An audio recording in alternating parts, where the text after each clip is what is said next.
प्रधानमंत्री जी, कोरोना से देश को बचाने के लिए एक नेशनल प्लान बनना चाहिए।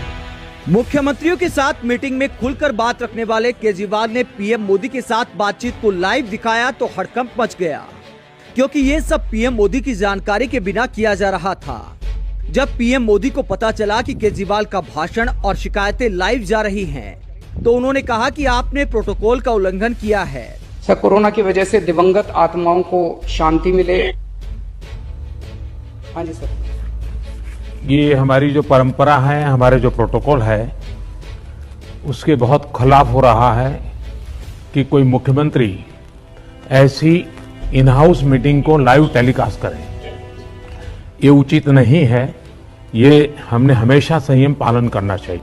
मीटिंग को लाइव टेलीकास्ट करने पर पीएम मोदी ने केजरीवाल से नाराजगी जताई तो केजरीवाल ने जवाब में कहा कि वो आगे इसका ध्यान रखेंगे। ठीक है सर, इसका ध्यान रखेंगे आगे से। सर, मैं सभी आत्माओं को शांति मिले, जिन जिन लोगों का इस दौरान कोरोना की वजह से जिनका देहांत हो गया, और उनके परिवारों को दुख सहने की शक्ति दे। अगर आज पॉल साहब की जो प्रेजेंटेशन थी वो भी बहुत अच्छी थी, और उसके हिसाब से जो भी हमें निर्देश दिए गए हैं उन निर्देशों का हम पालन करेंगे। मुख्यमंत्रियों के साथ मीटिंग में देखिए पीएम मोदी को क्या बोले केजरीवाल। केजरीवाल ने की ऑक्सीजन सप्लाई सेना के हवाले करने की मांग। डर लगता है कि ऑक्सीजन की कमी से कहीं कोई बड़ा हादसा न हो जाए।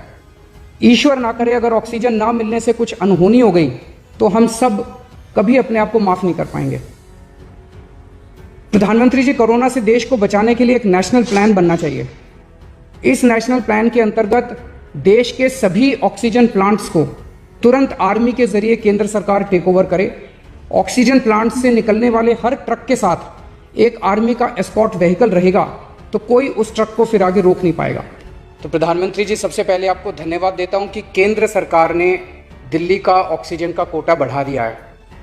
लेकिन सर, मैं आपसे हाथ जोड़ के प्रार्थना करता हूं कि इस बढ़े हुए ऑक्सीजन के कोटे को दिल्ली तक पहुंचाने में हमारी मदद करें।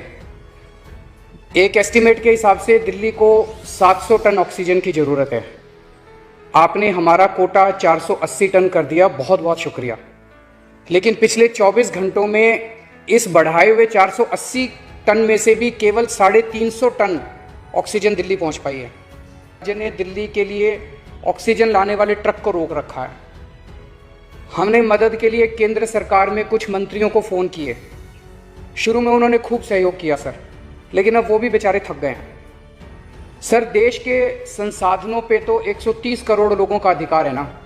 अगर दिल्ली में ऑक्सीजन की फैक्ट्री नहीं है तो क्या दिल्ली के 2 करोड़ लोगों को ऑक्सीजन नहीं मिलेगी? जिस राज्य में ऑक्सीजन की फैक्ट्री है, क्या वो दिल्ली की ऑक्सीजन रोक सकते हैं? ऐसे में हम क्या करें? सर, मैं आपका बेहद शुक्रिया अदा करना चाहता हूं कि आज आपने ये मीटिंग बुलाई है। बहुत सही समय पे ये मीटिंग बुलाई है। पर सर, मैं आज ये जानना चाहता हूं कि अगर आज या कल या किसी भी टाइम हमारे दिल्ली के किसी अस्पताल में अगर 1 घंटे की, आधे घंटे की, 2 घंटे की ऑक्सीजन बच जाए और लोगों की मरने की नौबत आ जाए, तो मैं फ़ोन उठा के केंद्र सरकार में किससे बात करूं? सर, मैं ये जानना चाहता हूं कि अगर कोई राज्य दिल्ली के कोटे की ऑक्सीजन का ट्रक रोक ले तो मैं फ़ोन उठा के किससे बात करूं? हालत काफ़ी ज़्यादा गंभीर हो चुके हैं सर। हम अपने लोगों को मरने के लिए तो नहीं छोड़ सकते। हमें लोगों को ये विश्वास दिलाना पड़ेगा कि एक एक जिंदगी हमारे सबके लिए कीमती है। सर, कुछ ही राज्य हैं जहां से मैक्सिमम दिल्ली की ऑक्सीजन आती है, और जहां सबसे ज़्यादा दिक्कत आ रही है, और जहां सबसे ज़्यादा हमारे ऑक्सीजन के ट्रक रोके जा रहे हैं। मेरी आपसे विनती है, अगर आप उन राज्यों के मुख्यमंत्री को एक बार बोल दें, फ़ोन कर दें कि हमारे ऑक्सीजन के ट्रक ना रोकें, तो दिल्ली के लोगों को ऑक्सीजन मिल जाएगी। आपका एक फ़ोन ही बहुत है सर उनको। दिल्ली के 2 करोड़ लोगों की तरफ से मैं आज आपसे हाथ जोड़ के विनती कर रहा हूं कि सर, आप हमारी मदद कर सकते हैं। आप कृपया हमारी मदद कीजिए और अस्पताल में लोगों को, ताकि ऑक्सीजन मिल जाए।